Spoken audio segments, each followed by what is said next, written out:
Welcome back to the channel Excel Gyan. आज की class में केमिस्ट्री के फर्स्ट चैप्टर का सब्जेक्टिव क्वेश्चन आंसर लेकर आया हूं जो बहुत इंपॉर्टेंट है 2024 के क्लास 10th एग्जाम के लिए। यानी अब की बार 480 के पार, अब की बार 480 के पार क्वेश्चन कोई है नहीं जो इस चैप्टर के बाहर आ जाए। मैं गारंटी देता हूं कि इसके बाहर रह ही नहीं सकता है इस चैप्टर से। तो आज के वीडियो में मैं कोई एक्सप्लेनेशन नहीं करूंगा, सिर्फ बताऊंगा कि क्या क्या क्वेश्चन जो है, कौन कौन सा जो क्वेश्चन है जो एग्जाम 2024 के लिए क्लास 10th के लिए मोस्ट इंपॉर्टेंट है, तो एक्सप्लेनेशन की दूसरी वीडियो आएगी, ठीक है। तो आज की क्लास में कोई एक्सप्लेनेशन बताऊंगा नहीं। तो पहला क्वेश्चन है हमारा, पहला चैप्टर है कि संतुलित रासायनिक समीकरण क्या है, रासायनिक समीकरण को संतुलित करना क्यों आवश्यक है।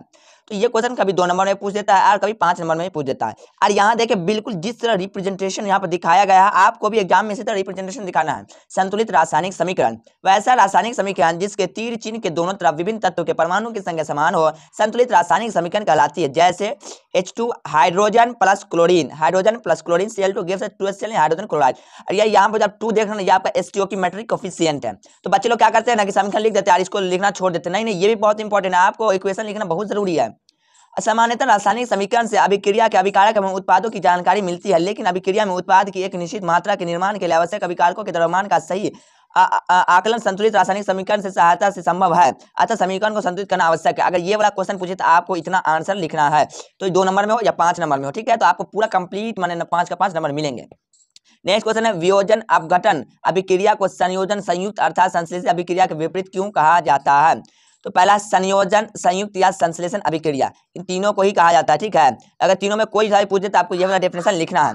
तो वैसी रासायनिक अभिक्रिया जिसमें 2 या 2 से अधिक अभिकारक मिलकर एकल उत्पाद का निर्माण करते हैं संयोजन अभिक्रिया कहलाती है। इसे संयुक्त या संश्लेषण अभिक्रिया भी कहा जाता है। जैसे CS मानी सॉलिड स्टेट में प्लस O2G यानी गैसेस स्टेट में है, plus C gives us CO2G यानी गैसेस स्टेट में है। तो आपको इस समीकरण भी लिखना बहुत जरूरी है, इक्वेशन आपको लिखना जरूरी है, डेफिनेशन के साथ इक्वेशन भी लिखना जरूरी है आपको, ठीक है। वियोजन या अपघटन अभिक्रिया वैसी रासायनिक अभिक्रिया जिसमें एकल अभिक्रम टूट कर छोटे छोटे उत्पाद प्रदान करते हैं वियोजन या अपघटन अभिक्रिया कहलाती है। जैसे CaCO3 गिव्स अस यानी गर्म करने पर अपघटन होने पर CaO प्लस CO2 में उपर्युक्त उदाहरणों से दोनों अभिक्रिया समान है, किंतु विपरीत स्थितियां दिख रही है। इसी कारण वियोजन अभिक्रिया के संयोजन अभिक्रिया के विपरीत कहा जाता है, वियोजन अभिक्रिया को संयोजन अभिक्रिया के विपरीत कहा जाता है।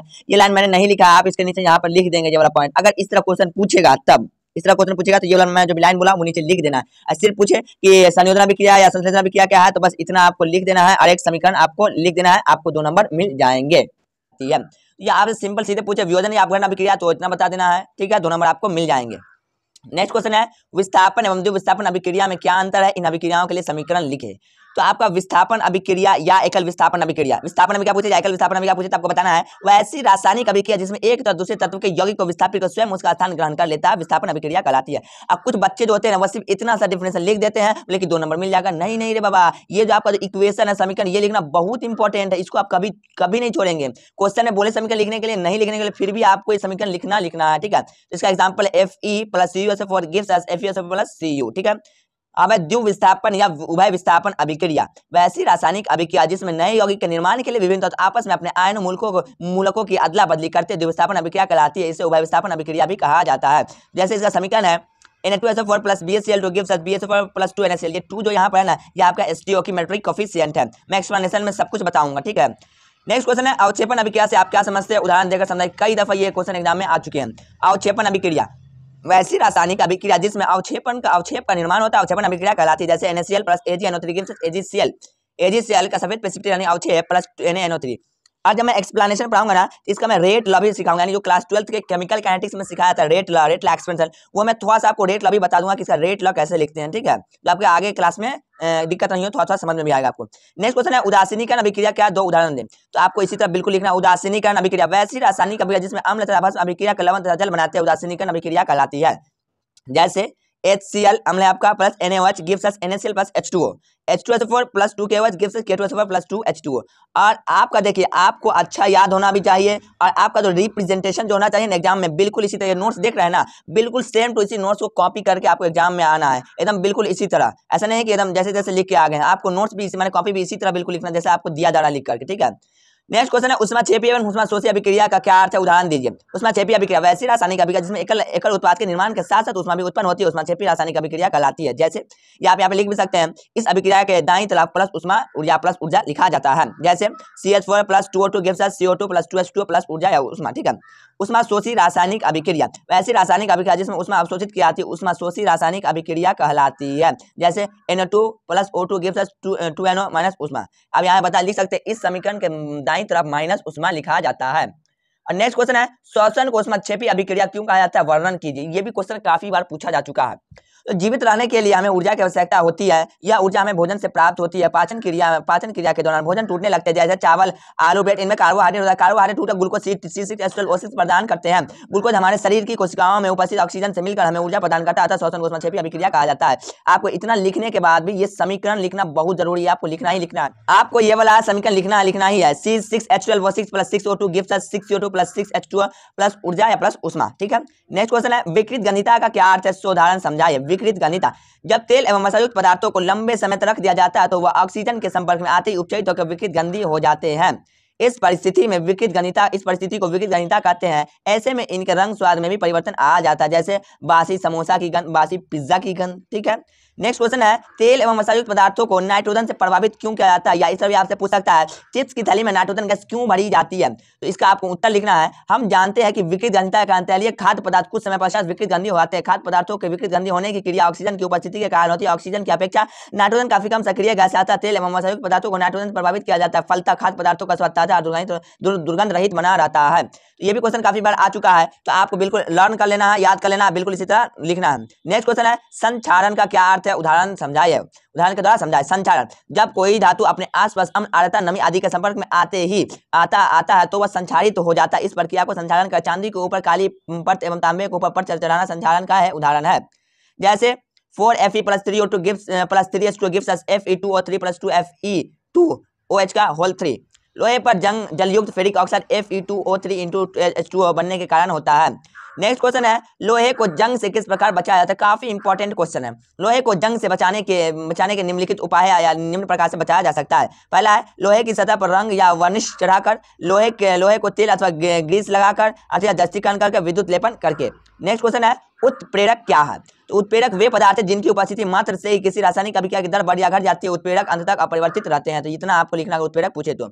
यश दलेपन किसे कहते हैं या गैल्वेनीकरण किसे कहते हैं। यश दलेपन, इसी तरह आपको हेडिंग लगाना है, यश दलेपन। लोहे की वस्तुओं को जंग से बचाने के लिए जिंक की परत चढ़ाई जाती है, जिसे यश दलेपन या गैल्वेनीकरण कहते हैं। और एक बात मैं बता दूं, आपको अच्छे से याद होना भी चाहिए, और आपका रिप्रेजेंटेशन बढ़िया होगा तभी आपको बढ़िया नंबर मिलेगा, ठीक है। तो रिप्रेजेंटेशन भी आपको बढ़िया, मैं बार बार बता रहा हूँ कि रिप्रेजेंटेशन बढ़िया रखना है आप लोगों को।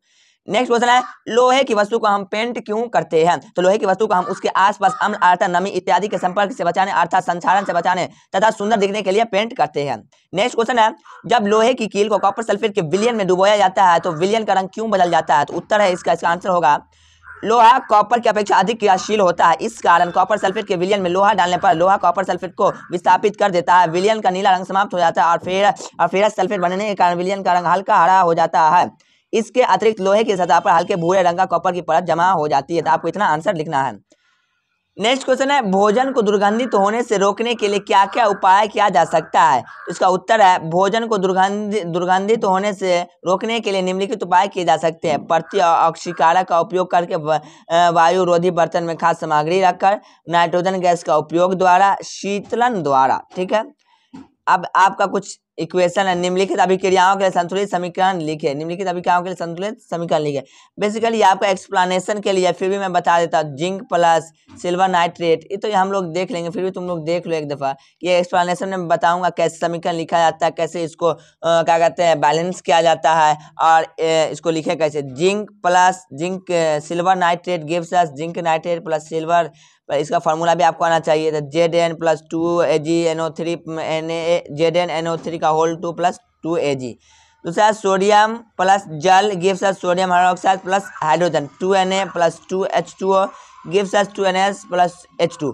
तो मैं गारंटी लेता हूं कि इस वीडियो माने इस वीडियो में जो भी क्वेश्चन आपको बताया गया 17 का 17 क्वेश्चन, इससे बाहर क्वेश्चन रह ही नहीं सकते हैं। तो इस क्लास को आपको बढ़िया से लर्न करना है, लिख लेना है, आपको नोट से बना लेना है।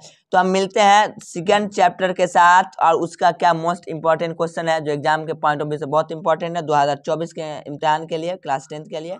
तो आज के लिए इतना ही, मिलते हैं नेक्स्ट वीडियो में। Thank you.